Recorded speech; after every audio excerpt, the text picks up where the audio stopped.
Whether you're going to buy your first used dirt bike or you're just not sure the right questions to ask, it's easy to forget a few important questions that can give you an idea of what kind of condition the bike is in and whether you're getting a good deal or not. And one of the biggest questions that I like to ask, I try not to forget, is what's been done to the engine. So I ask the seller, maybe they're the original owner or maybe they're the second or third or fourth owner. I like to ask what has been done to the engine and who did it. So maybe the bike is 10 years old and it's never had the engine rebuilt, so they say.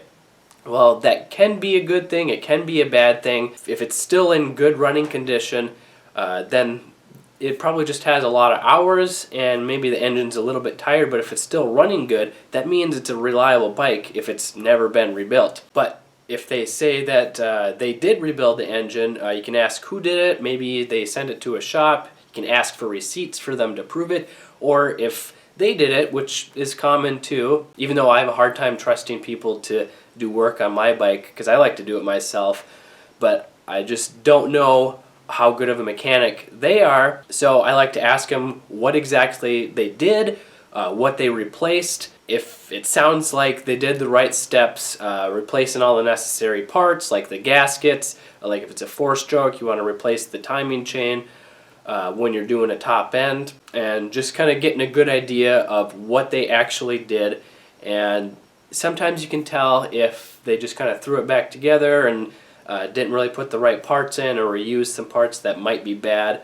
That can be a sign that the bike might need to be rebuilt again soon, especially if it's making some noise. So when it comes to getting the right price on a dirt bike, I like to ask the seller if they're negotiable or if they're firm on their price. And when it's a seller's market, so prices are really high, bikes are selling really quickly, it's harder for them to lower the price a lot because they know they're probably going to sell it, but you never know, they might drop it 50 or $100. And if you have cash with you, that can show you as a serious buyer and they're willing to sell it for a little bit less just to get rid of it. And another question that I like to ask, just to kind of cap it all off, is there anything else that I should know about the bike? If they're hiding something, they probably aren't going to tell you anything else, but maybe there is a small or big issue that they just forgot about in the ad or telling you on the phone or before.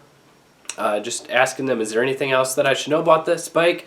Whether it's something that should be done to it, repair needed, or maybe there's some special way to start it, or it has a problem, intermittent problem every once in a while. But just asking if there's anything else you should know about it can help you understand what else the bike may need. And if you want to learn the top 5 mistakes that buyers make when buying a used dirt bike that can lead to getting a bad deal or a bad bike that needs a lot of work, I got a free guide for you. You can head to motocrosshideout.com/buyer or click the link in the description below. This is Kelly Fager from Motocross Hideout. Learn more, ride more, so that you can stay safe and have fun on a budget.